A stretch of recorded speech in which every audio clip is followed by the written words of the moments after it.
Hey, what's up, everyone? I know it's been a while since I made a video, but what happened was the micro squirt went out, and I don't know if I said it on another video or not, but my micro squirt went out. It served its purpose. One tune on the car by Shannon Taylor lasted about 5 years with my deployments in between or whatever. But I'm just gonna go over real quick what I'm doing with this 240. Doing some upgrades, stuff like, Terminator X. Listen to me. Let me show you in the video, man.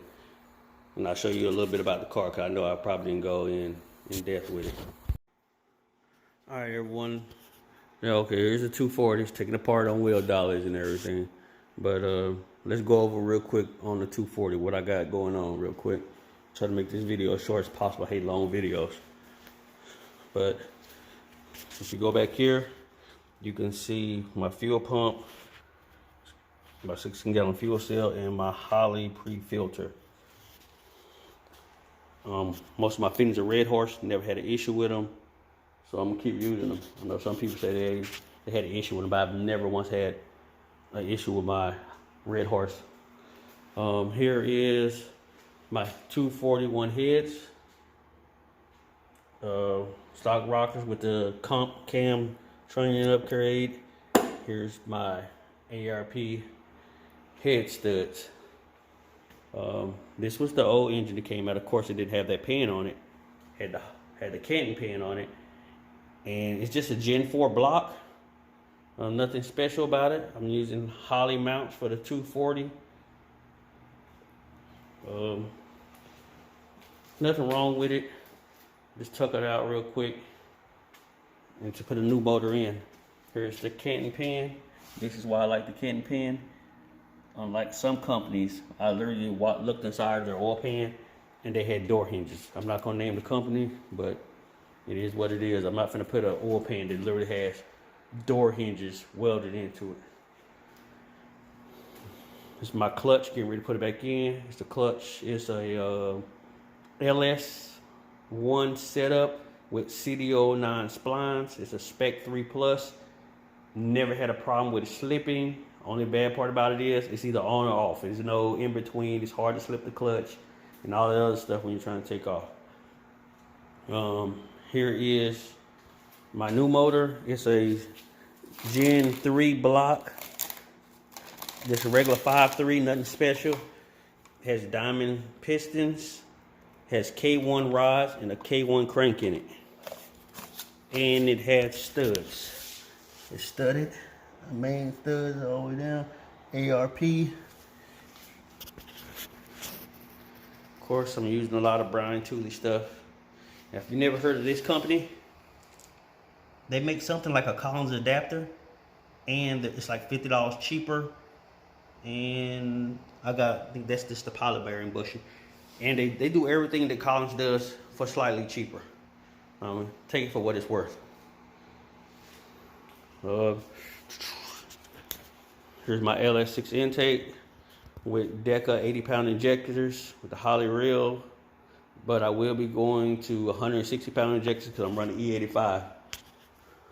Terminator X harness.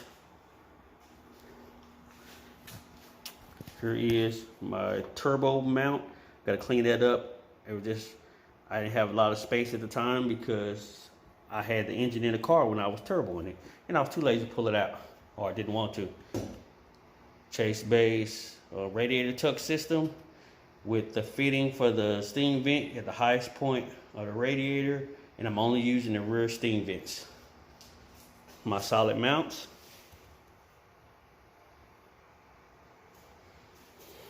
Okay, one thing that people have issues with is overheating.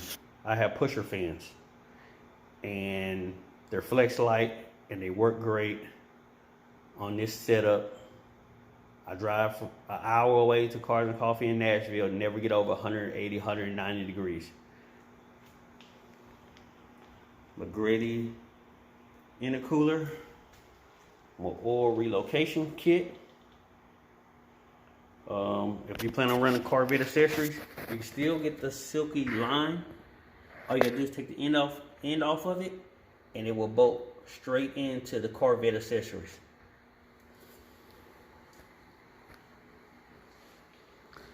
Okay, here is my CD09 with the Collins adapter. This is the shifter from the shifter company I'm using. And I also bought the transmission bracket, which has those sliders on it, which help just in case you have different type of motor mounts or engine mounts and you're scared if you don't buy everything from one company, it's not going to line up. Well, that'll solve that problem right there.